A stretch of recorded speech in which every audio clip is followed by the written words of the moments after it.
Warning, this podcast, website, and associated social media accounts are intended for audiences of legal drinking age. We do not advocate overconsumption or the abuse of alcohol. Never drink and drive, drink responsibly. And please remember to always take what we say with a grain of salt. After all, we are just some dudes with some brews.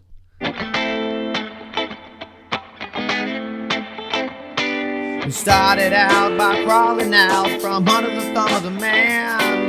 The lovers of God with dad bods just trying to feed our fam. Go sit right there and grab a beer, you know just what to do. Throw it back, get hammered, and listen to Dudes and Brews. No, it says it's robust layers of dark chocolate leather. Literally says leather. Full of robust layers of dark chocolate, leather, smoke, and roasted coffee flavors. Okay, so this I see, because at the end it says flavors. Okay. So, but if you don't make it to the last word flavors when you just say that it's got layers of leather, that's interesting. Have you ever had a beer with Brett in it? No. What's Brett? I don't even know what that is. No idea. It's like if I was going to guess, I'd say it's some sort of grain. No idea what Brett is, but when I looked this up previously. Who is this Brett? And what does he want with my beer? When I looked this up previously, it told me that it gives off flavors of horse blanket. And when I drank it, I go, yep, I see where they say horse blanket. Right down there, it says Brett beer. So Brett beer is a type of beer. I don't know if it means that you're putting Brett in it. I think it's just the type of beer. Brett is a type of yeast that can be used to ferment beer. Okay. So it's a type of yeast. See, I was reading the one right below that. Brett beer is a specialized type beer crafted by fermenting any beer style with strains of wild yeast called Brett Anonymous. Or Brett. How do you say that? Brett. I would say that same thing. Oh, here it is where it says Hip Hop Anonymous. Tropical fruit, horse blanket, barnyard wood. Yes. Fecal. That sounds awful. No. If that's really the word. Metallic and even Band-Aid. Band-Aid. This sounds like doesn't sound good. This sounds like Martin House. They need a Band-Aid beer. I don't know. It was weird. I got it at Vector. It was a cool idea. I don't know that I would ever try it again. Yeah, I wasn't it was good enough for like a little taster. Because that's what I did. I got it in the flight. I go, I've never had that before. Let's try it. Yeah, for sure. Yeah. Got to. But we're going to do all things MMA today. All right. But before we get started, speaking of Martin House. Speaking of Martin House. The Stampede of Purpose. It's a peanut butter golden stout. Not a lot of people do golden stouts. So I picked this one up because I thought it'd be a cool idea. Peanut butter. Not too crazy. Yep. And then there's a bird, which I think that's a martin bird. Is that a thing? A martin bird? Yeah. Never heard of it. Is that what's in their logo? A martin bird? Yeah, it's a martin bird. What the? So I'm just guessing that this is Are you just blowing my mind? Yeah, it's a martin bird. I think that the brewery is actually named after the guy who owns it, whose last name is Martin. But supposedly, and I've never been there, but supposedly, like outside in their beer garden, they have tons of martin birdhouses so that they bring in martin birds. What the hell? Hold on. Yeah. Oh, and this baby is golden. I've never even heard a purple martin. You are absolutely right. That is a purple martin on the side of that can. Yep. Oh, it is, but it's got a peanut in its mouth. Like, that's a purple martin right there. So I wonder how you attract this specific species of birds to your birdhouse. Dude, I've been to this place a handful of times, and I've never noticed birdhouses outside. Search, Google the Martin House birdhouses. It's probably going to pull up random, like Martin House Brewery. Maybe you should have done. Purple martin. Never even heard of it.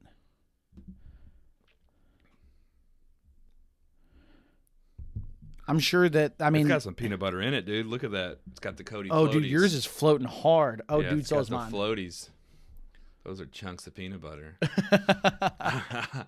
I'm assuming. You get nothing but peanut butter on the nose, dude. Yeah, it smells like you cracked open a Jif. Peter Pan. You just cracked the lid on a Peter Pan. Smell right in there. It's pretty sweet, but it's good. It is good. It's not as sweet as I was expecting, but it's sweet. Like, don't get me wrong, it's sweet. It's coming in at 8%, right? Is that what it said? Yeah, 8%. Yes, you'd expect a little sweetness. It's not boozy, which is good. Yeah, but you're absolutely right. Golden for sure. It does have the mouthfeel of a stout, so it is like that thicker mouthfeel, which is what you want out of a stout. It does warm me up a little bit, which not that today was cold, but it probably the last cool day of the year. Right? Like we're almost out of cold season, huh? Yeah, that's why I was shirt, like, though, look. Yeah, got that flannel going. I think is this flannel? Yeah, I called it a flannel. You know how like flannel's the material itself? Oh, I always say flannel based on the plaid, the pattern. Plaid is the pattern. Yeah. But yeah, flannel is supposed to be like a material. Oh, okay. And I think this is flannel. I mean, it looks. I mean, I'm just rock with it. Call it flannel. Yeah, I'm gonna say flannel. So I got flannel. It's the last. It's springtime, right? Yeah, it's so. Still spring. It's still spring. I think it is. It's like we're trying. I have no idea what season we're in anymore. We're in spring. Okay. Spring is March 20th through barely June 21st. In spring, dude. Like this week. I know, and it's about to start getting hot. Yeah. So we barely transitioned to spring, but I'm still keeping that winter vibe alive with my shirt and with this wonderful golden stout. Hey, man, I really do feel that you can wear a flannel from fall all the way through like the middle of spring. You just change the colors. You just do more like pastels in the spring. Mm-hmm. Do more like dark browns and golds in the fall. Should you unbutton it in spring? I mean, that's the way I wear a flannel most of the time is with a t-shirt underneath it. And it's really so that in case I want to take it off. Yeah, like an overshirt. Yeah. Yeah. That's the way I wear it most of the time. Yeah. Because, I mean, I want to have the option of getting rid of those sleeves. I love sleeves. I can't stand them. Have you not noticed? Anytime I go to church, most of the time my sleeves are rolled up. I like to roll them up too, but then I still feel it. No, I like them. I like my arms to breathe. I even roll it up past the elbow. Yeah. I want the arms to breathe. Mm-hmm. So short sleeves are the best. So when you roll it up, do you do roll, or do you do long and then half roll? Oh, no. So like the width of the cuff is how the rolls are. And for me, I know this. Every single shirt for me, 4 rolls gets me right above the elbow. See, watch this, dude. If you do a long one like that, you can do a long one and then a short one, and it'll get you right over. Oh. See what I mean? You pull it up here. And it's not as thick. Yeah, and then just fold it, and it's not as thick, but it's as perfect length. Yeah. I have to, like, literally have 4 even rolls. This one I can't even do because these guns, man. I got them winter guns now. Got them guns, dog. Can't even roll it up. Come on. Say less there. Watch out, Summer. This long sleeve shirt's coming off. Gonna have them guns out. The guns are coming out. I hope those things are registered. Yeah. Get out of here. Come on. So I like this beer. Yeah, me too. It's not like phenomenal. I don't know that I'd be able to drink a whole lot of them. No, but one is fine. I think with peanut butter, that's it anyways. Something about peanut butter that says it's kind of a one and done. Like I drink a peanut butter and then I mix it up, do a different flavor afterwards. Okay. Yeah. So that's just me though. Yeah. I kind of agree with that. If it's not just like a beer that tastes like beer, if it's got like adjuncts and other flavors, then you kind of want to one and done. Unless if it's like a lot of flavor. So peanut butter is a strong flavor. Yeah. So yeah. But if it's something subtle, like a little, we were talking about strawberry blondes earlier. Strawberry blonde, I could probably crush a few of those. Yeah, like the chosen one with the coconut, I can crush a few of those. The coconut's not overpowering. That's true. Yeah. Okay, I would agree there. So with this one, if you're ranking it, what are you giving it? I'm going right now. It's a great beer. The way I'm feeling right now is a 4 though. I was actually feeling exactly a 4 as well. Maybe a different season of life, I might go higher because I don't imagine it going any lower. It's pretty tasty beer. Right. Nope. I'm going with a 4 as well. So we're hitting a 4 on this one. So we're going to get into some MMA here, man. Have you watched the last couple of cards? Yep. You're all up to date on them? So I think so. So what last week was Usman. Was 286, which was Usman. Yeah, walk through it. Who was it? So can you pull the cards up? Yeah, so what we had is UFC 285 was the John Jones fight. This was back in March 4th. Yep, saw that. So one. we'll start with this card. Okay, let's do it. So, we're just gonna talk about a couple of fights on here. So first thing I will say, I was impressed by Rachmanov fighting Jeff Neal. I had heard of him, never watched him. He was impressive. He's a prospect that he's a prospect that I'm gonna keep my eye on. I did not expect Alexa Grasso to do anything. I expected her to get murdered. Me too. But I think that was a lazy move by Shevchenko. Yeah. Valentina. Yeah. I think it was a lazy move on her part to even do like a spinning kick like that when someone's that close to you. Like she was right there. Right. Like it was a sloppy move. That should have been. It's more of a distant strike. I mean, you're not wrong with that. Watching it, it seemed like she just couldn't get a rhythm down the entire fight. The rhythm was like off, and I don't know if she was like. I think she was, but still it wasn't by like points. But I mean, and you might be right. I was looking at it and going, "Man, this is not as dominant as I was expecting." So because it wasn't as dominant, it's almost like it's not that you're losing, but you're not winning in the fashion that I expect. So it's like. I don't know. It was just a weird fight. Yeah. It was just weird. Yeah, Alexa was on her. She was pressuring her really heavy. Valentina just wasn't that sharp.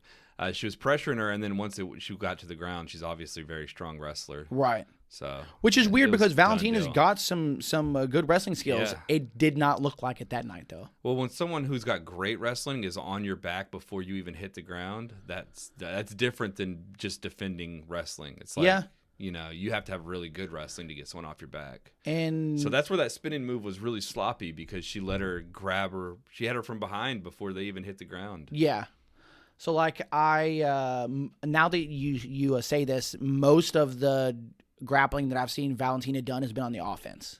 Mm-hmm. Haven't had to see her be too defensive, unless she fights Amanda. Or she's got such great distance control that she doesn't need to wrestle. That's her defense for wrestling is just keeping a distant striking. Yeah. But Alexa was pushing her and pushed her and causing her to do a distant strike up close. Right. That's all it was. She shouldn't have thrown that spinning kick. That was just stupid. I mean, it was definitely not well timed. No. I'll say that for sure. Definitely not. And then, so what'd you think about the main event? So, and first of all, Jeff Neal, though, he's a solid prospect as well. So, for the other guy, I can never say his name, Shavkat. Just Rachmanov. Yeah. That dude is going to be a champion. He's a beast. Oh, you think so? He's good, man. He's sharp. It's kind of like skill. He's got like the skills of Khabib, but with striking. Mm-hmm. But he's got the grappling skills of like someone like Khabib or any of those Russians.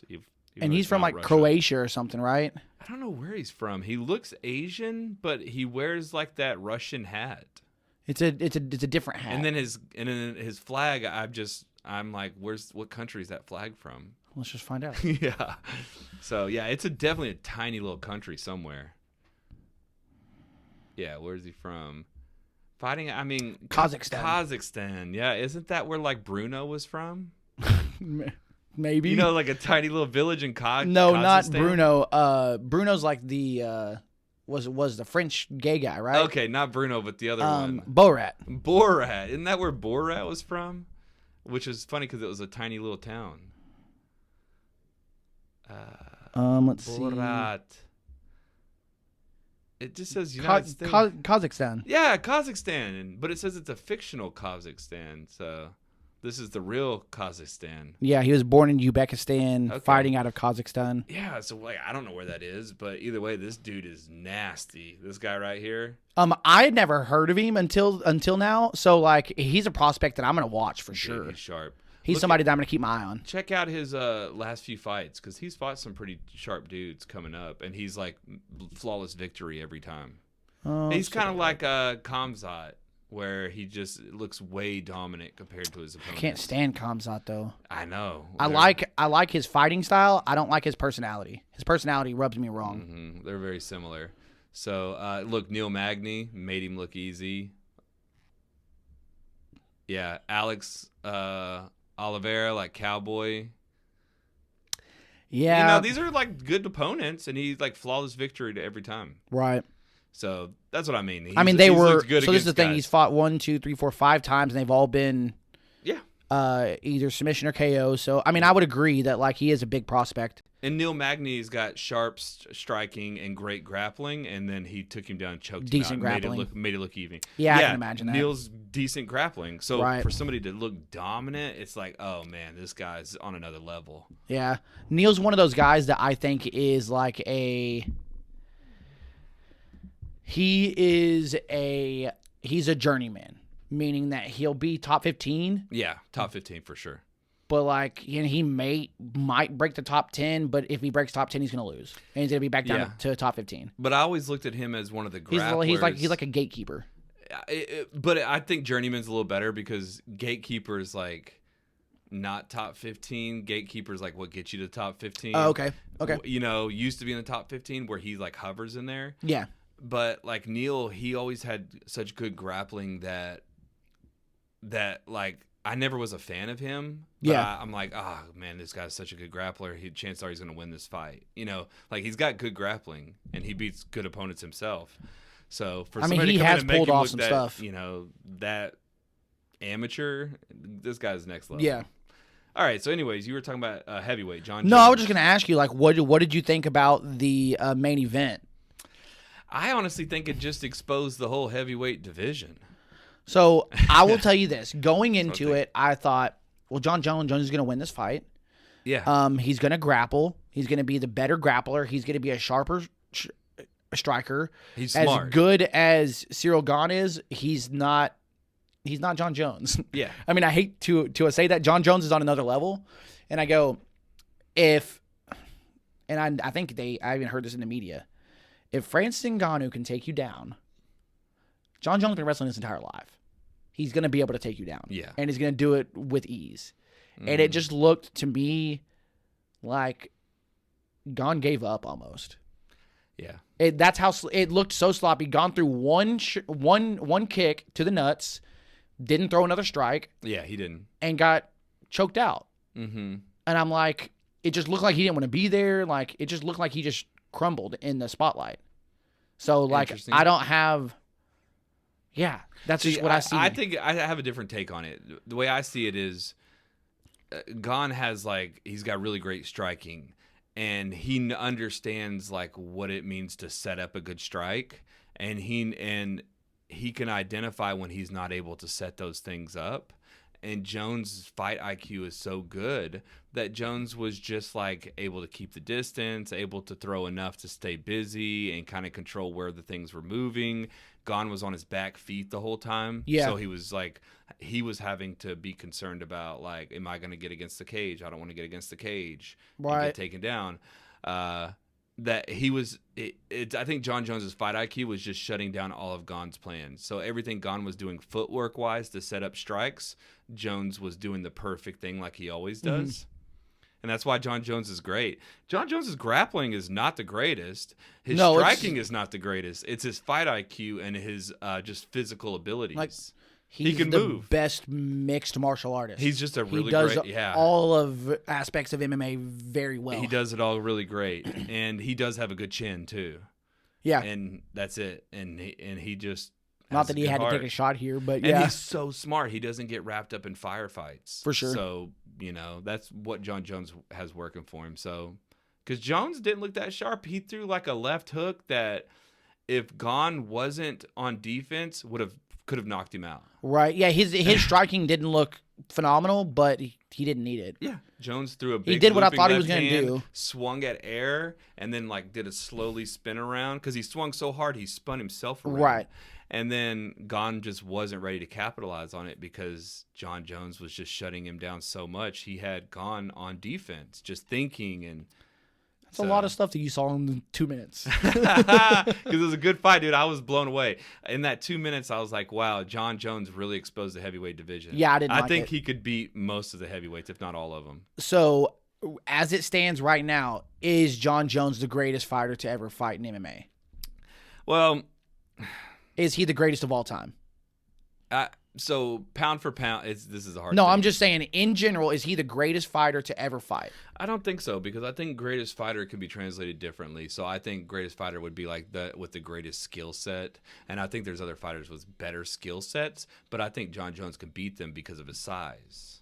Okay. So that's where it's different. Well, like, no, see, that's where you talk about like a pound for pound. A pound for pound would be like if we're the same weight, I think John Jones is the pound for pound best. Anybody's his weight, if he can cut down and somebody can come up in weight, he could beat them all. But there's fighters that are so sharp and so fast and so technical. It's hard, man. It's really hard. John Jones is good, though. I think that the next fight that he needs to do is against Stipe Miocic.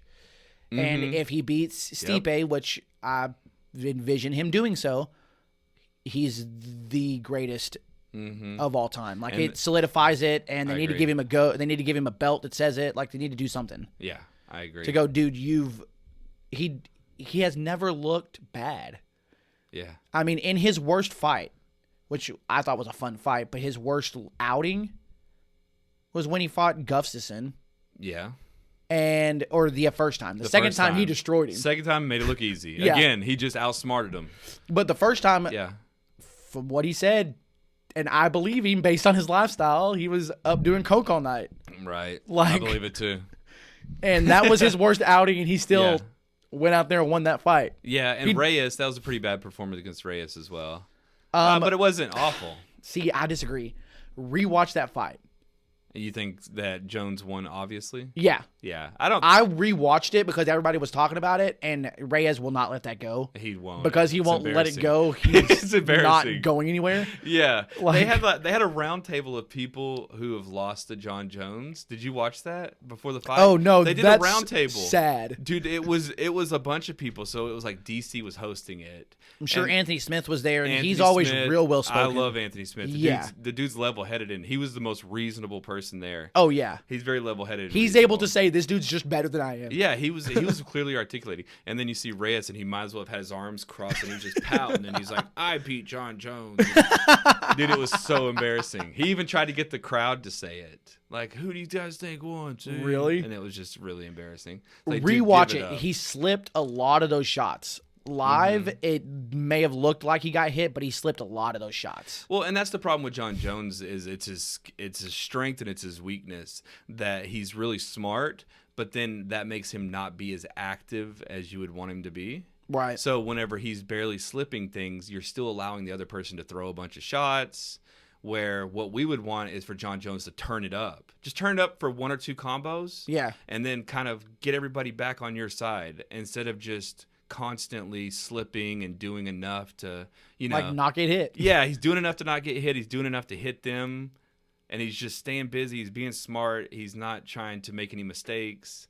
But it's like sometimes you just gotta win one real quick. Right. So even if it's just like one really big strike that gets everybody going, then everybody will be like, yeah, John Jones is still in it, and you know. That's what I think is his weakness. So I've got some. We're gonna get into this a little bit further as far as like skill sets. Okay. But before we do this, let's go ahead and move on to the last card, which was 286. Okay. This was the Edwards Usman 3. Yep, this was good. The Gaethje, was it Fizov fight? I had to look at it. That fight was really fun. I had never heard of Fizov, and this is a guy that I will continue to keep my eye on. Dude, he's a beast. He's a world champ kickboxer. He's another one. Look at his record, man. He's got some strong 12-2. Yeah, look at his UFC career, because he's got some strong victories leading up to this one. Rafael dos Anjos, okay. Yeah. Brad Riddle and Bobby Green. He just made and Moicano. I like Moicano, yeah. Moicano's another one of those like journeymen. But Mark Diakase, these are all strikers. Mark DeCasey? DeCasey, I struggled. I can tell. DeCasey. These are good strikers, and he outstruck them. Bobby Green's a good striker, but he's a boxer. It's same thing with Mark DeCasey, the kickboxer. He's a kickboxer. So yeah, it's like Moicano's kickboxer. So you can see, like, when it comes to like world-class kickboxing, he's a beast. Yeah. But he came up against a brawler that is Justin Gaethje. This dude is a brawler. Dude, like, I will say Rafael has a better and more like honed in, crisper boxing, it does look a lot sharper. The straight punches, he doesn't have any extra movement to like mess up like with cardio or whatnot. Justin Gaethje looks sloppy, but I feel like he looks sloppy every time he fights. Yep. Throws them looping hooks. And they land. Kind of lazy looking leg kicks. Oh, dude, I mean, they work. They do. He throws like 2 or 3, and they look like they're nothing. And then they have people, but man, he throws them right where they need to land, right on that calf. Yeah. I don't know why. And Rafael, when you see his fight, he was throwing some hard leg kicks, but they were all to the thigh. Yeah. I'm like, if he would only hit that calf the way Gaethje does. He was getting him in the body with some of those leg kicks. He was. The body, he was hit. Oh, dude, the body shots was. Gaethje ate those, man. Those were hard. There was one of them that Gaethje looked like he was hurt and he was going to go down, but he stuck it out. Yeah, I saw like it might have been in the second round, which I think Fizov won the second round where he like stumbled and kind of like almost sat down a little bit and then stood back up. Well, he lost it in the end. He lost rounds 2 and 3. Yeah, but I think he hit him pretty good in the second round. He did, yes. So that's like why I was hoping they would give him that second round.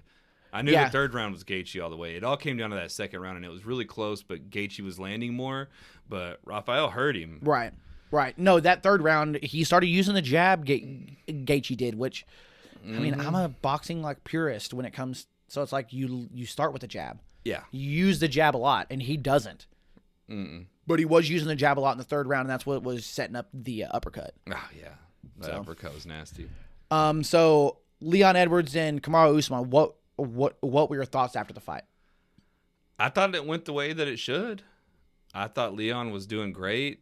Leon's kind of a John Jones style where he's technical and he's a kickboxer too, so he's super kickboxy, but he wasn't taking advantage of a lot of opportunities. Like he wasn't doing like what I said John Jones should do. Like every now and then just throw a combo, throw a bomb, like, get the crowd on your side. Yeah. He's just kind of technical, trying to counter strike. And then Kamaru, and first of all, I think what Leon did best was his defensive wrestling with his footwork. Because his footwork was so good, Kamaru was not in any position to take him down. Okay. The whole fight. Even when he tried, he wasn't in the right position to begin with. I thought his wrist control was really good. Yeah, I thought his cheat because he wasn't able to get his arms collapsed behind him to be able to try to secure those takedowns. So his wrist control was really good. Yeah, there's a lot of time that Kamaru went from a double leg to a single leg takedown and it didn't work. Yeah, because of that wrist control. The wrist control. But Leon did a really good job cheating. So he did all the cheat moves. So this is funny that you bring this up. Yeah, so he did what he needed to. Today, so I got to give a shout out to the Weasel on YouTube. Okay. Yeah, are you familiar with him? Yeah, I haven't. I don't follow him. I love watching his fight breakdowns. Okay. And he had a whole 6-minute breakdown of every time that Leon Edwards cheated. Yeah, it was the whole time. It was gloves. It was like Anderson Silva style, dude. Anderson Silva versus Chael Sonnen, where he was just didn't the second time where Anderson just didn't care and was doing everything he could cheat. Dude, it was gloves, the cage. Yeah. He did 6 nut shots. They only called 2 of them. Yep. He poked him in the eyes twice. Watch that video. It's like a 6-minute video all about the cheats. And I think that all those cheats honestly contributed to his win. I really do. Well, it frustrated Usman. It did. You could tell he was frustrated. Usman was frustrated. Where at one point he's like, I can't even say anything because it's nothing. It's not going to do any good to say something to Herb at this point. Yep. He's not catching it. I just got to get over it, but it was frustrating still. Yeah, definitely. That stuff gets in your head and it gets you out of your game plan. It does. So especially whenever Usman was so focused on the ref seeing it, and he was just like, it's like, dude, right now you're not even thinking about what Leon's going to do next. Right. You're only thinking about, oh, are you not catching this, and being offended. Exactly. And it's like, eventually he gave that up in the last two rounds where he didn't do that, but yeah, it was rough. What did you think about Herb taking a point? I think it's the right thing to do. I mean, that's what you can't. It was a deliberate stopping of a takedown. I mean, I don't know what else to do. To me, based on the normal rule set, it makes sense. But to me, I think you should just give somebody a takedown. You know what I mean? Okay, so like put them in their guard like they would do in wrestling or something. Okay, so when Herb Dean said, "Hey," takes the point and he tells Usman, "No, I took the point, so you're standing up." Right. Which I go, cool. I'm okay with that. If you're gonna put him in the takedown position, then you don't take the point. Right. It's like you got the takedown. Yeah, and I think that the point is more significant than the takedown. I think so too. Usman won that round because Usman, if he would have gotten the takedown, I assume that he would have controlled the top position and still won that round. But so him getting the extra point helped him win that round by even more. Right. I didn't even see the scorecards. I didn't see if it was like a 10-8. No, I guess it was. That's what I'm giving him. I'd have to look at it. I think it was. I think two judges gave it a 10-8. Like 9-9. If I'm not mistaken, two judges gave it a 10-8. One judge gave it a 9-9. I'd have to look at it because I was like, that's the thing with Kamaru is he's gotten to a point where he doesn't do anything with his wrestling.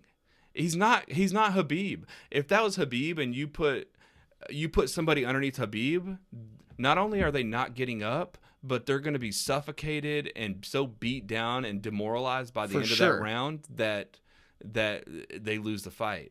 Kamaru, you could put somebody underneath them and then they're going to look fresh at the end of the fight. They're going to be like, I guess I just defended and kept anything from happening, but Kamaru just digging his head into my chest. So, real quick, got two questions. First one is, what do you think about Leon Edwards saying he doesn't want to fight Colby Covington? I don't think it's a good look. I don't think it's gonna be good for him. Obviously, Dana White's not happy about it, and I don't think it's a good matchup for him. I think he's honestly scared. You know what I mean? I think it's going to be rougher than Usman because as similar fighters as Usman and Colby are, Usman looked off his game. Yeah. He wasn't pressuring as much as he usually was, which I think it's because he was worried about the head kick. I really do think that was in the back of his mind that he's like, dude, I got caught last time. I cannot let that happen again. It had to have been. And I don't think Colby's going to give two shits. He's just going to pressure and do his game. And Leon was going for low kick after low kick, trying to set up the head kick. Which is exactly what he said. Kicking him in the legs, kicking him in the body, kicking him in the legs, kicking him in the body, making you reach a smart game plan. Like, don't get me wrong. So smart Kamaru, he had to, in the moment, be thinking, oh, he got me in the leg. Oh, I couldn't stop it, but, I'm not going to fall for that head kick. Right. He had to have been thinking about that the whole time, so therefore not really stopping the low kicks and not moving forward at all. Yeah, so it's a lot of, like, on your back feet, like, just kind of being scared, I kind of get it. Yeah. I understand why you would be hesitant. I think it's bullshit. I think that Dana should say, you fight this guy. If you don't, then you relinquish the belt. Yeah, and I think that's probably what's going to happen. I don't think that's what's going to happen. I don't think they like Leon. I think that they're going to give Leon a shot at somebody. Just to keep things. Oh, you don't want him? Well, let me just offer you somebody. And then once he loses the belt, well, then it's going to be impossible for you to get the belt because you didn't work with us. I am saying right now, that's what I see happening. Colby is either his next fight or Colby's fighting somebody else for the belt. Okay. I can see that. That's what I think is going to happen. Leon is either going to defend it against Colby or he's going to give it up. So, with that, what's next for Justin Gaethje? Does he fight for the title? Let's see the rankings here. I don't even know. That's why I brought him up. I know. I saw you pulling him up here. So that's 35. Where's 55? Here we go. Yeah. So Charles Oliveira is already scheduled to fight Benair Dariush. Is he? Really? I didn't know that. So who's fighting? Like it's coming up. Islam. May 6th. That's an interesting fight. I'm not mad at it. I'm not a big Beneil fight fan. I like him as a person. Should he fight Dustin Poirier again, or should he just go for the title shot? Like Islam's doesn't have a fight on the books. I'd say give him the title. I want to see that fight. Gaethje versus because we just saw Dustin Poirier, or no, he hadn't fought him yet. I know. I think they're saying Dustin versus Gaethje next, honestly, which had they fought each other already. So yeah, they did because I remember Dustin limping to the win. Like his legs were jacked, and he was like kicks. limping over there and ended up like knocking him out at the very end of that. Yeah. This is cool. This is the UFC website. It shows the Dang, has it been that long? It was in 2018. Man, that has been a while. So I mean, I wouldn't mind seeing it again. It was a fun fight. Like, don't get me wrong. So if they do that again, I'm okay with it. Mm-hmm. If they do Gaethje for the title, I'm okay with that. It does seem like Justin's not wanting to fight for the title. Yeah, I feel like Islam needs to or defend his title. Dustin's not wanting to fight for the title. Yeah, Sorry. I feel like we got to focus on Islam and then work our way back because he's the one that they need to book him. So who would he fight? Dustin. Exactly. Chandler's booked up. Because Dustin's won his last 6 fights, or he got beat by Khabib and then won 1, Dude, 2, 3, 4, 5 fights. Why are we even talking about it then? That's the fight to make. Why are they not booking that already? He doesn't fight very often. I don't know what's going on. Yeah, they should have already booked that fight. I agree. Yeah. And then have Justin just fight somebody else. Or have Justin as the backup fight for that fight. Well, I mean, yeah. Have him as the backup and then have him fight the winner. That because him versus Poirier for the belt would be a fight that would be awesome rematch. Yeah. Him versus Islam would be an awesome fight. So yeah, that's what I think. Yeah, I just don't know if he wants to wait that long. Yeah. So he might fight the winner of Charles and Benel. That's why I said Islam needs to be booked yesterday. They should have already booked that fight. I don't know what they're waiting on. I 100% agree with that. They should have already booked him. I think there's probably some kind of negotiation issues. Otherwise, they would have already booked that fight. That's really weird because it didn't seem like they had a problem with Khabib.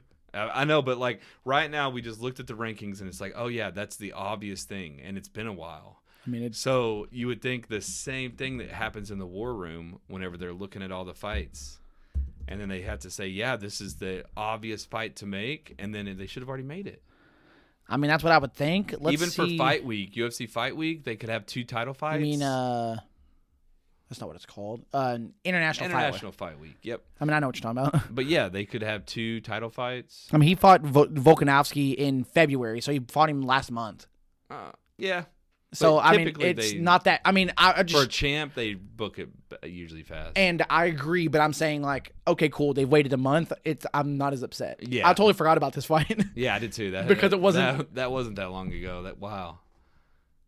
Yeah, but this is screwed up like the title picture. Like he should have fought Dustin instead. Yeah. And then now he'd be in line to fight Justin. Yeah, they need to put those 2 on the same card. Alexander Volkanovski as the co-main underneath Islam as the main.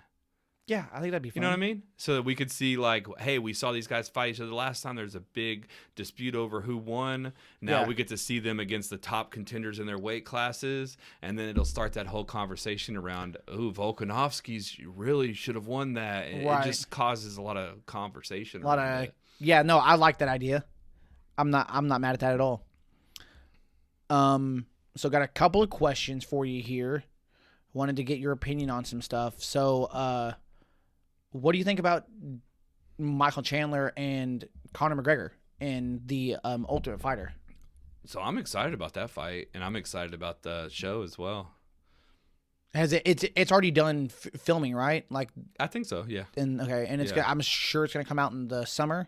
I have no idea release dates for stuff, but you're the one that watches it most often, so I don't watch know. it, but just when it comes out, I don't know when they. I don't even even know when the last like season was. It's been a long time since the last season. Yeah, I just assumed that there was like some sort of a schedule. I didn't know. No, they kind of put a pause on it. When was the last Ultimate Fighter season? I feel like it's been a couple years. Let's take a look. Season 30. Is that what this is? Season 31. Okay, so yeah, season 30. Let's take a look. Oh, maybe this is season 30. That's season 30. Oh, that was Volkanovski and them did it. Volkanovski and Ortega. That was a while ago. When was this, man? 2020. Officially announced to return in 2020. Now broadcasting. Okay, yeah, in 2020. Which they had a lot of other stuff to think about other than the Ultimate Fighter. It took place in November 2020. Yeah, so there was a lot of other stuff that came into play. So I'm not mad that they have waited this long, but it's coming back. I don't watch the Ultimate Fighter. It's not something that I ever really got into. Recently, I got into the Slap League, and it's great. Like, not only is the drama in the house great, but like it's quick, easy fights, so it's fun. It's just they make it fun. So you watched the whole event of Slap League? I watched like 5 episodes one night. I just binged like 5 episodes. It was great. And each episode, does it show them in the house and then them slapping each other, so or is it like the first two? So like the first 2 episodes were like, they were trying to figure out who they wanted to be in the house. So they were doing like tryouts. Because I mean, it's just funny. Like, slap this bag, and then they're like watching them slap stuff. Nope.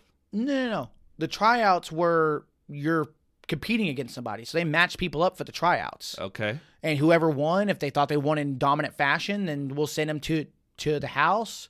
If they didn't, if it was like a decision, then they go, cool, we'll send them to the next round. Okay. And have them fight again and see if we want them to go. It's kind of like almost like what they do with the Contender Series. Yeah. Where it's like if they put on a good show, then send them to the next round. So they did that twice. Had 2 episodes of that, and then there was 2 professional slap fighters that were in, I think, an organization called Slap Fight. Yeah. That were champions. That was the league they bought. Yeah. So they were the 2 champions, or the 2 best guys, I should say, and they just did a draft and just drafted guys and just picked teams. Where were those guys from? Russia? No, they're all from the U.S. Really? The coaches were? Everybody I saw was from the U.S. The coaches were, huh? That's interesting. Everybody I saw was from the United States. Okay. I didn't see that. I mean, maybe they are expanding it now internationally. They're talking about wanting to do that next. Oh, I'm sure. Take Slap Fight elsewhere. Yeah, they're just starting here, I'm sure.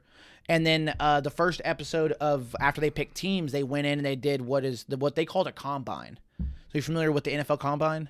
No. Okay, so basically you just do a bunch of like drills and stuff to see, I know what it is. Kind of like to see like where you should be drafted. Now I thought this was dumb. They did this after they already like picked their teams, but they did that where they had like a box and they slapped this box to see like how much power you use, and then they did some stuff to see how fast your hand moves. They did stuff on like trying to keep your feet still because you can't pivot. There's a lot of rules. You can't pivot? No. So you have to keep your feet flat. It has to be upper body, huh? You have to keep your feet flat. You can use your hips to like rotate, but if your feet pivot, it's a foul. Really? I didn't know that. So like they would just put their feet in some kind of holsters. Well, that makes it too easy. Yeah, you would think that then you can't. It's that, and then like you can't flinch. So like what you'll do if you're the slapper, like if I'm on offense, you'll call a number, and it'll basically be, am I going to slap you on 1, 2, or 3? Okay, and that'll tell you which hand I'm going to slap you with. Okay, so they'll go. What they'll do is they'll line it up 1, 2, and then they'll slap you. Okay. Okay. There was one guy, they call him like Slap Jesus or something, and he would do it on 1. So he didn't have the wind up, so you're ready for it. He would just go wham. So it's a shock. So like one guy kept flinching, and cool, it's a point. It's a point taken away. So if it goes to the judges, you're more likely to lose because it's just 3 rounds, 3 slaps. Wow, this is wild, dude. I didn't realize all this. It was awesome. Yeah, I loved it. It was great. I'm gonna have to check it out now, dude. It's You're great. like selling me on it, and before I was like, I don't get it, dude. It was so fun. I mean, if you like all the drama that they have in Tough, then you'll like all the drama in the house. Like that, yeah. But like the fights are quick. Like they come out, they do a fight, and then they'll do some drama, and then they'll do a fight, and they'll do some drama. It's similar to what they do in Tough. Mm-hmm. So it was great. Nice, it's great. Nice. And the fights are quick. But the one thing that I think that they should change is it's all about the coin toss. Yeah, who goes first, huh? Because that's a big deal. Like whoever goes first is more likely to win because you get to slap first. I mean, that's just how it works. I mean, you can't help but get rocked. Yeah. Like you get slapped first, dude, even if you survive. Like, some of those guys like take it like a champ. I don't know how. Don't understand it. Yeah. Some of those guys just like step back, take a deep breath, and then they're back in it. Yeah. But they have 2 different weight classes. It was like heavyweight and like, or maybe there's 3. Maybe it's heavy, middle, and I think there's 3. welter. Because I saw the end. I think, I think it's heavy, middleweight, and welterweight. Mm-hmm. Nice. But anyway, all that to say, if I enjoyed that, it sounds like I would enjoy Tough. I just never really tried to watch it. The Tough fights are never that good. I think it's just it's the format with the weight cut and you're in a foreign camp and nobody performs as good as they normally do. That's the thing that sucks about it. I do like the drama and the coaches stuff though, and I like getting to know the fighters. That's why I like the Dana White Contender Series, because it showcases fighters and you get to know their backstory. Right.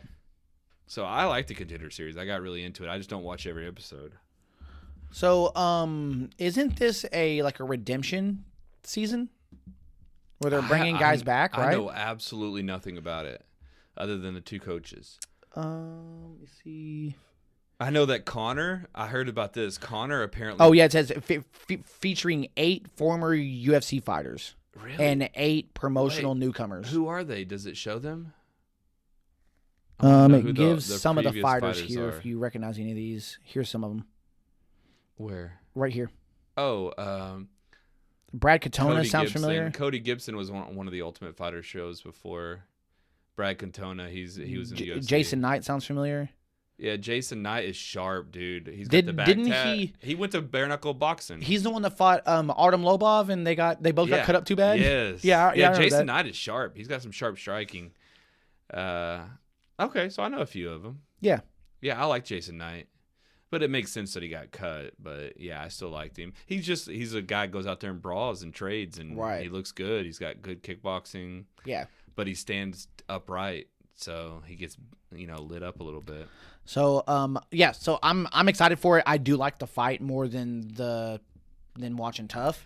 The fight is very interesting to me. I think the coaches fight. Yeah, definitely. I think this is a good matchup for Connor, only because Chandler overextends. Yeah, and Connor counterpunches. We've seen him that happen to him the last few fights. Yeah. He's good. Chandler's no joke. Yeah. He's one of the best fighters in the world, but he does get hit. Yeah. Connor will hit you. Well, that's for sure. So can you take Connor's counters, because Connor's counters are sharp. He gets in your face and then he makes you feel like you have to throw.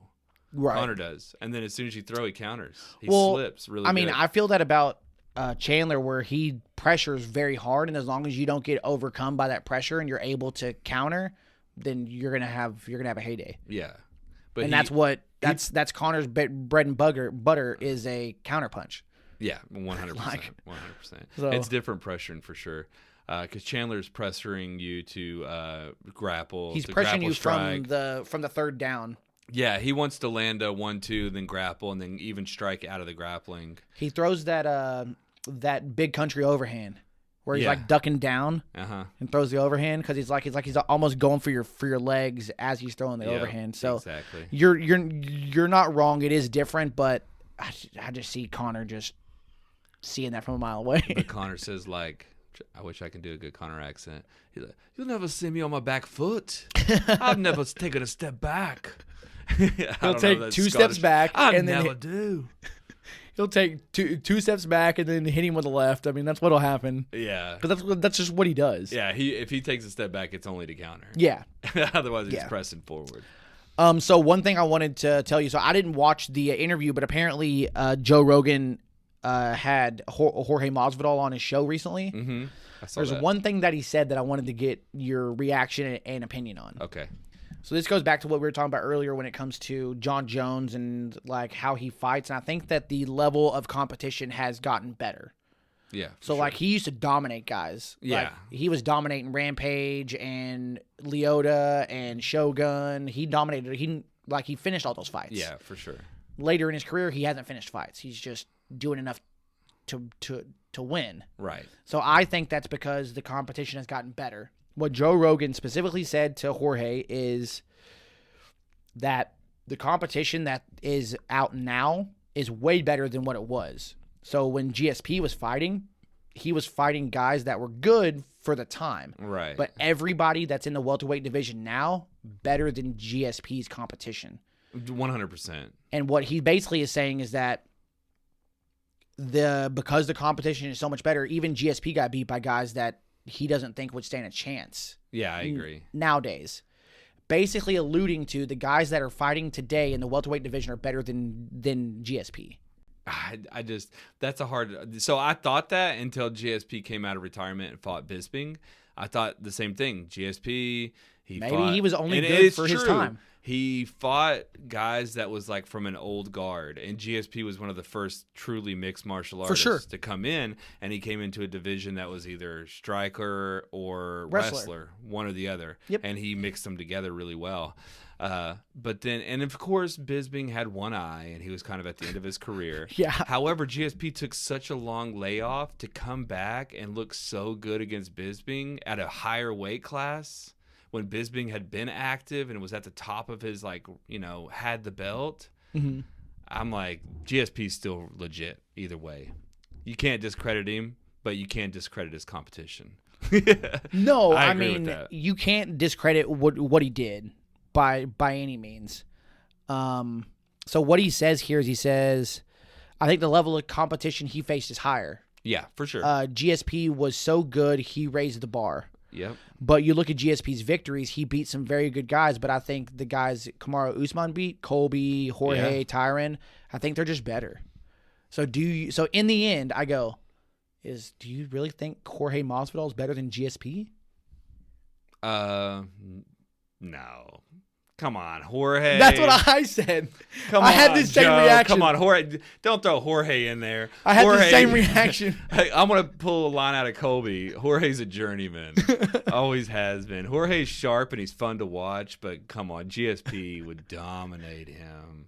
I mean, it makes me wonder if the level of competition is just that much better that Jorge doesn't look good against these guys, but would he be better against the last generation? I don't know. But I mean, I do. My first reaction was the same as yours. Yeah. I'm like, dude, you're crazy. At the same time that GSP was dominating, Jorge was fighting and he was losing. He had that like inverted triangle where he got choked out by Toby Amada, and Toby Amada was supposed to be the next greatest thing. And then where's he at now? He's probably pumping gas somewhere. You know? He was like the next greatest thing, and he was smashed Jorge. I mean, even like Gilbert Melendez smashed Jorge. Where's Gilbert now? You know what I mean? But GSP, he's a freak of nature. He showed that he can come back after all that and still hang with the big dogs. But Jorge, yeah, it's funny, put him on the list. I mean, he even says here, I think if Masvidal was around at that time, he would be dangerous for everybody. No. I think that he's on another level. I think everyone is on another level. Jorge, the Masvidal that knocked out Ben Askren was one of the craftiest moves that anyone's ever seen. He went sideways and ran straight at him. Okay, he's talking about that one kick. Come on, that was not that crafty. If that knee didn't land, I think Jorge would have got dominated. Yeah. So come on, quit acting like Jorge's the greatest thing ever. He's sharp. He's a legit fighter. He's always had great boxing. It's taken him years to work on his grappling to get the same level as his striking. He's had 2 good wins. Right. And he's looked – I've been a Jorge fan since Strikeforce, and I always loved Jorge's fights. And he's got great, and because he's been so focused on grappling forever, he's had great grappling defense. But it's always, fighting to get up to the same speed as everybody else. His fight against Darren Till, great, knocked him out. Like Donald Cerrone. No, he knocked out Darren Till. A fight that, again, if he didn't land that strike, I think he'd probably lose. So there were 3 fights. Okay? Yeah, he was a guy. And it's these three in a row. Darren Till, Ben Askren, Nate Diaz. He tore Nate apart. Yeah, he's obviously he's a better boxer. He's a better boxer than Nate, right? And he's a bigger guy than Nate. Yeah, Nate doesn't do good at 170. Those are the 3 fights that he did really well. The other fights, I'm like, Jake whatever. Ellenberger, that was a good fight. Jake was on the top of his prime at that time. Ross was still strong at that time. I wasn't impressed by those though. But then look at Lorenz Larkin.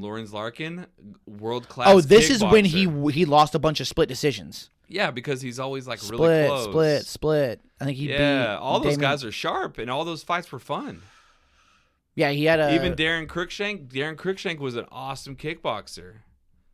Lawler versus Brown. I mean, Pat Healy. He was a top wrestler. I think he suffered a concussion and never came back after that fight. Oh dang. But this the thing is, Jorge's been fighting some great competition forever. But Toby Amata, look at that Toby Amata loss. That's when I was calling out right there. Bellator 5 back in 2009. Oh dang, that was way back in the day, dog. Dude, I saw that fight live, not in person, but on TV. Yeah, that's way back in the day, my dog. Yeah, that was back before Bellator was. That was the old Bellator before it was even the new Bellator. Yeah, where it was all tournaments. So he came into the UFC in 2013. That's about the year that GSP stopped doing things, isn't it? When was that? It was around the same time because the UFC bought Strikeforce, and then Jake Shields came over and fought GSP. And this was because of the acquisition that. Yeah, see, look, his last fight was in 2013. Yeah, November 2013 against Johnny Hendricks. Yeah, but they had like some of the top fighters come over before the rest of the Strikeforce roster did. Oh yeah. So what the UFC did was they bought Strikeforce, and then they brought their champions over, but then still kept Strikeforce events going for like a few more, like maybe a year, and then they just dissolved Strikeforce altogether. They even had a Strikeforce heavyweight tournament going on at the same time that they purchased it. What the hell's a Bravo choke? He choked out Michael Chiesa with a Bravo choke. The hell is that? Jorge did? That's what it says right here. I'd pay to see that today. I'm trying to think of what a Bravo choke is. I've never even heard of it. I mean, Google it real quick. I've heard of it, but I can't remember. It's been so long. I mean, I've never even heard of it. Oh, it's kind of like a side choke. Yeah, see, it's from the front, actually. It's from the front, but it's when you rotate around to the side. Yeah. So imagine like getting a front choke, but instead of locking your hands under like this, you go over and lock your arms over. Right. Huh. It's like a front choke, though. Right. But because you lock your arms that way, then you do kind of go to the side to put the pressure on. Right. So one last thing here. Wanted to get your thoughts on some transactions that have transpired in 2023. Okay. So Glover Teixeira retired after his last fight. Won the belt, got beat, retired. Yeah. Personally, I think it was time for him to retire. I think, hey, you should have won the belt and went out on top. Yeah. I understand wanting to try to defend it. Do you think that if he would have won, that he would have continued to fight? Maybe. He might still come back. Who knows? He's an old guy, though, man. He needs to... He's strong, and he's got the skill set, but he's kind of from the old guard, too. So his fighting style is a little outdated. Yeah, for sure. But because of his strength, he's been able to overcome it. He's just like got some freak of nature gifts given to him. I mean, and he's a great grappler because of his strength, you know. His striking, he throws too many hooks. He doesn't throw enough straights. So what he needs to do is he needs to go, thank you, John Jones, for leaving the division so I could get a belt. Yeah. Because he would have never gotten it if he... Oh, dude, that fight against John Jones. Jones just poked his eyes to death. He literally beat him by eye pokes. Remember the whole time? Speaking of somebody Glover looked like he was chasing a ghost. He's out swinging at air like this, and then the Jones would just be like obviously poking his eyes. Dude, that was some Three Stooges stuff. I can't believe that. Really? It was that bad? It was that bad. I feel so bad for him. At some parts, he was literally just standing there like this with his hand open while John Jones was like fingering his eyes. And he's like, what's going on right now, ref? There's no way it was that bad. Dude, it was. Watch. I guarantee you'll find a picture of him with his like hands up like, what's going on? Why am I getting poked in the eyes? Look at how cut his eyes are from the fingers. Oh, my God. Oh, man. Oh. Yeah, put like eye poke. Look at that. Yeah, look at that fourth picture over. Look. Oh, that's geez. Deep in there. Yeah. That was the whole fight, though. But what's funny is that you keep seeing John Jones. All of the pictures, John Jones poking eyes. Look at that picture down at the bottom of DC, before and after. His eyes all swollen from the eye poke. I'm sure that's John Mulcahy too. We talk about Leon trying to poke guys. John Jones is the worst. John Jones is the worst eye poke. He really is. And because he just does it so casually, he's like, because he's constantly pawing at the hands, it's just like, well, that's what he's done since the minute one of the fight. So you don't notice the eye poke as opposed to just the pawing.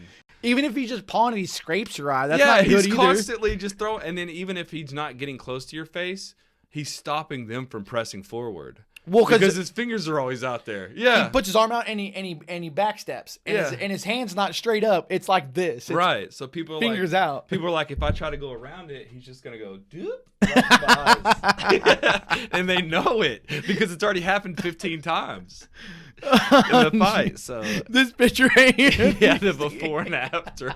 Poor DC, dude. You know he's so mad. You know that contributes to his hatred towards John Jones. I'm sure it didn't even get a fair fight.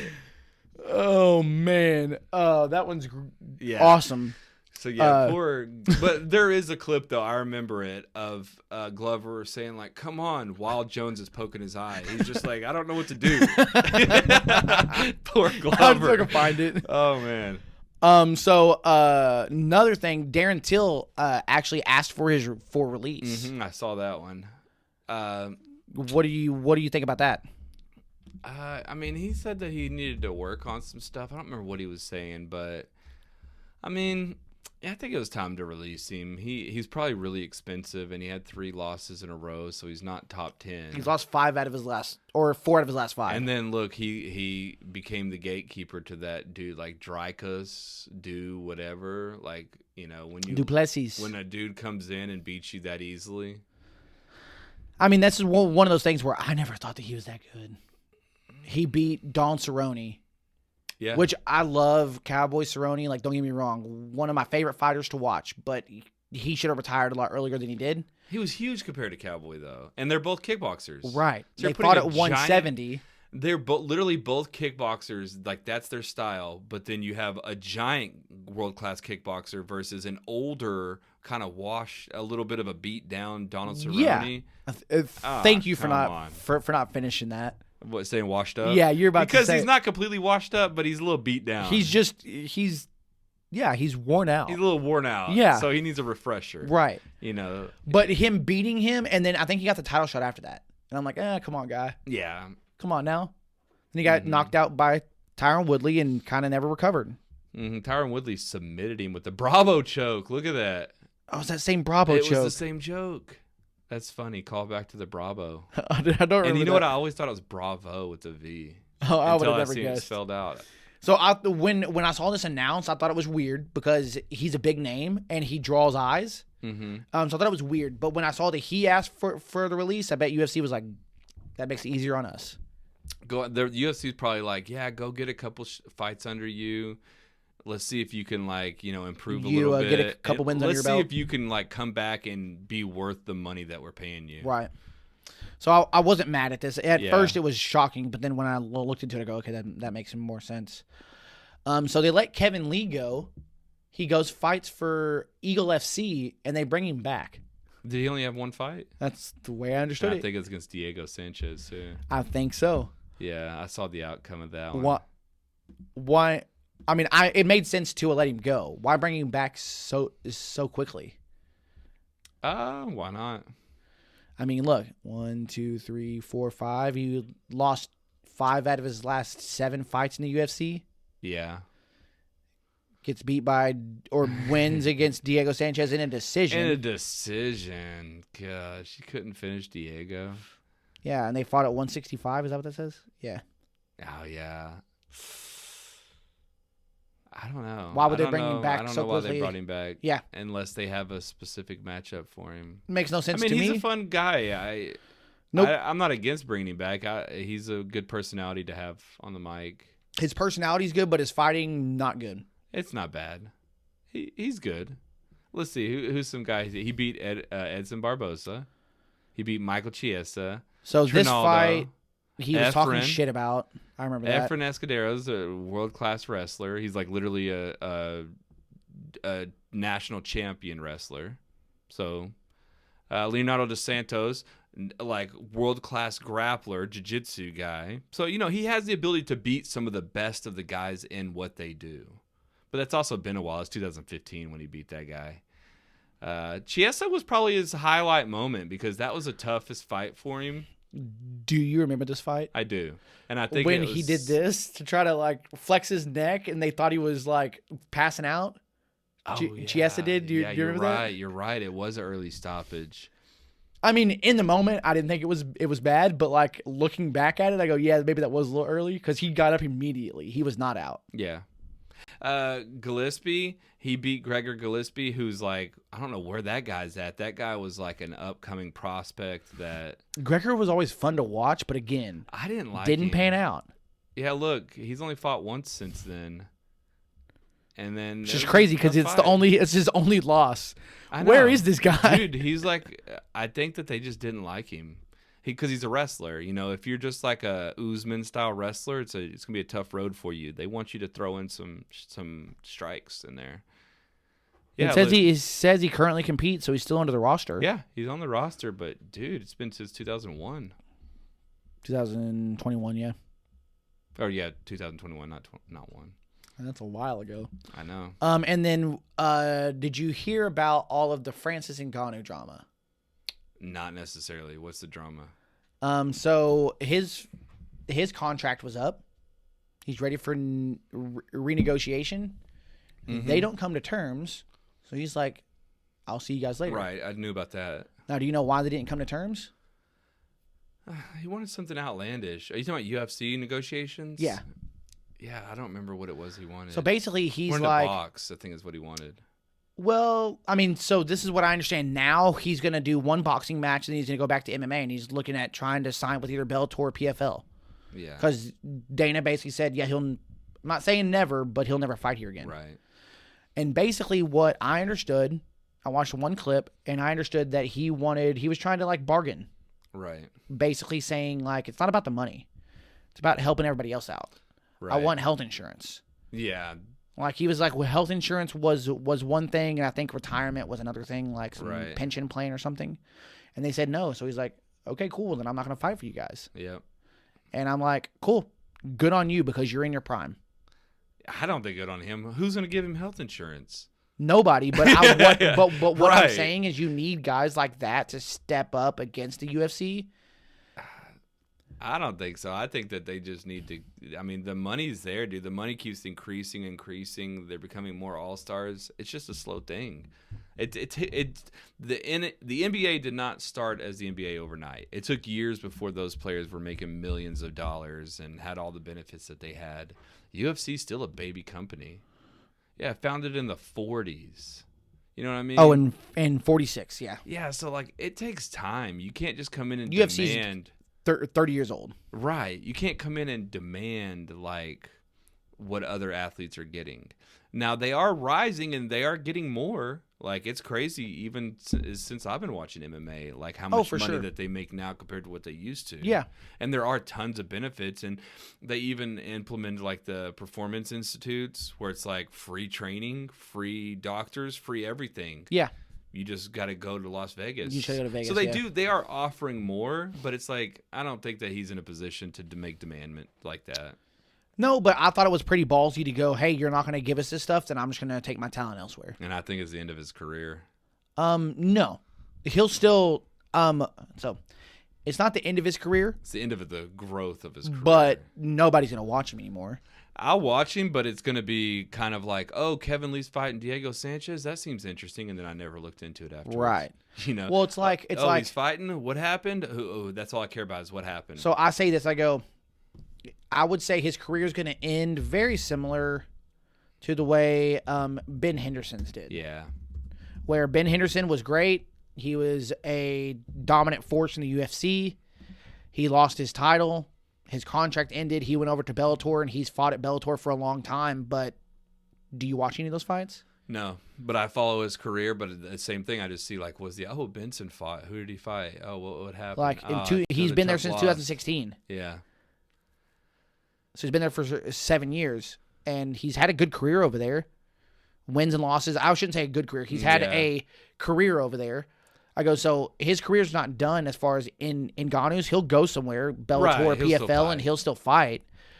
But are we tuning in on Friday nights to watch him on Bellator? Right, which is, I think he's got another 1 or 2 good paychecks coming, and then after that, it's going to be less. I think he'll have one good paycheck. And then it's not going to be bigger than that moving forward. He'll have one good paycheck that'll be like 4 or 5 fights, and that'll be it. But from what Dana White, the reason why he's saying that he's never going to fight in the UFC, because apparently they offered him more money than they've ever offered anybody ever to fight John Jones, and he turned it down. Okay. That's what Dana White says. Yeah. I don't believe anything that Dana White says, but I do, because when you see how much money these UFC fighters, the champs, make from pay-per-view buys, it's insane, like millions of dollars. Yeah. And it's like, if you can continue to be the champion and you can ride that wave, you can continue to rack up make millions, yeah, every time. To try to go somewhere else, it's like you're all of a sudden switching business models, and it's like you can only create magic once, and I don't know. I don't think he's going to be able to do it again. Yeah, I mean, I think what he's doing is he's just stepping up and saying, hey, I care about these things more than the money. Yeah. And if you're not willing to give me this, then I'll go somewhere else and take less money. I don't care. Mm-hmm. And I think that he's trying to back the UFC into a corner to say, okay, cool, well, let me go ahead and give you that stuff. When Dana's like, I go somewhere else, we're still going to make money without you. And I've got another 600 fighters on my roster that'll make me money. Exactly. So because Dana White's like, we're in the business of moving on. We're not in the business of holding on to Francis. Yeah. And making sure that he stays here and we give him everything he needs. They're like, we're growing. A year or 2 from now, we're going to have a different champion. We're going to have a different set of rosters. We're going to continue to grow in how much we pay them and stuff like that. But we're not going to just jump to the end and kind of just because someone said so. Right. Nope. I kind of agree. The ironic thing behind it is like Francis' humble beginnings. And to come from a place where who would have thought he'd ever be making this kind of money? And who would have thought he would ever even be talking to somebody about how he needs health insurance? For sure. You know what I mean? Isn't that weird? No, I agree. He wasn't he a prisoner or something, and he escaped or something? I don't know. I know he's got a wild story. Moved from somewhere in Africa. I hate saying that. Like, not Uganda, but he moved from somewhere in Africa to France. And maybe he did escape to France. I don't know. I don't remember what his story was. He had a very interesting story, though, and it was very humble. And basically, fighting was the first time that he had a chance to do anything. Right. He's like, oh, look, I might be able to do this fighting thing. I'm really good at it. And then in a very short period of time, he's richer than anybody he's ever known in his life. For sure. Yeah. So I'm gonna do we're gonna do one last thing, and it's gonna be rapid fire. Okay. Okay. All So right. tell me. All I want you to do is tell me who you think is gonna win these fights. Okay. Let's do it. So UFC 287 is coming up. This is the next pay-per-view on April the 8th. Yep. Okay. So Michael Chiesa and Li Jingliang. Chiesa. Okay. Kelvin Gastelum and Chris Curtis. Gastelum. Kevin Holland and Santiago Ponzinibbio. Ooh, I didn't even know that fight was happening. Kevin Holland, that's Big Mouth Kevin Holland? Yeah. Dallas native. I'm going to go Holland on that. That's a tough matchup there. Hey, tell me that's not going to be a fun fight, right? That's going to be a fun one. I'm going to go Holland, though. Come on, man. Come on, Big That's going to be a Mouth. fun fight. Come on, dude. You got this. Gilbert Burns, Jorge Masvidal. Oh, wait. Rob Font before that. My bad. That one's going to be sharp. Rob Font and Adrian Yannis. Rob Font, 100%. Gilbert Burns, 100%. And Izzy in the main event. And then Izzy versus Alex Pereira. Izzy all the way. Okay. I will say that I agree with everything outside of the main event on you. So you think I think that Pereira is going to win. Pereira. Yeah, that's how you say it. Everything else I kind of agree with. And even if Kevin Holland doesn't win, he's going to make it a fun fight. I think that's the fight to watch on this whole card. That one's a toss-up, and I bet the betting lines is pretty even on that one. I like this fight out of any other fight on this card. I like a lot of them. I like that Jorge Burns fight. So it sounds like if we need to do the episode early. Mm-hmm. So we can go watch Go back down to the other ones here. Let's see the other ones. Oh, Chris Barnett versus Chase Sherman. That's going to be a fun one. Two big boys. Chris Barnett's the guy that does flips? Yeah. Yeah. Versus Chase Sherman, who's another fast heavyweight big boy. those guys gonna be throwing. I look at it and I go, they're up and comers. I don't see anything too fun about it. Same thing with Michelle Watterson. I'm surprised she hadn't been cut yet. Yeah, I know. I'm surprised too. I hate saying it. I mean, she is a name. Barely. And then I don't know any of these other guys. Cynthia Calvillo. Okay. Oh yeah, Gerard Mikarchart. I'm so bad at saying the names because I never say them out loud. I just read them. Yeah, no, I get. Oh, I recognize this dude's face. Yeah, that dude's got the sleepy eyes. Yeah, he does. Yeah. I was about to Hush puppy. Looks like the hush puppy dog. Perpetually sleepy. Yeah. So yeah, for sure. But UFC 287 is going to be fun. So we'll need to see if we can get together and watch it. But right now, shout out to Martin House. Yep. If you leave with an empty glass, that means it was a good beer. Cheers. This wasn't as sweet as I expected it to be, which I think played in their favor. Yeah. Had just the right amount of peanut butter and mouthfeel. So. Yeah, it was a good beer. Get you some. Is it 4-pack or 6-pack? 6-pack. 6-pack. You can't beat that. You get it at a 6er. 8%. Dang, that's a done deal right there. It was definitely a statement of purpose. Yes. So check those guys out and make sure to follow us online at _Dudes and Brews on Instagram and Untappd. But we're out of here. Peace. We appreciate you guys tuning in for another episode of Dudes and Brews. If you haven't yet, please subscribe to the show on Apple Podcasts, Spotify, whatever platform you're on. We're on there. We have a YouTube channel, Dudes and Brews. We would love if you would subscribe there as well. If you are subscribed and you want to help us out just a little more, unsubscribe and resubscribe again. It sounds funny and stupid and kind of obnoxious, all of the subscribing and resubscribing and stuff, but it helps in these little algorithms games for like climbing the charts, because again, we are organic and we are where we are because of you guys. Yeah, we really do appreciate your support. Shout us out. We really do love it when you guys interact with us, when you add us, mention us, put us on your stories, tag us, all that fun stuff, all the stuff the kids are doing. We like grabbing that stuff and we put it up for you guys. So we appreciate you so much. Keep having fun, drinking them brews, hanging with them dudes. Tune in next week for another episode of Dudes and Brews.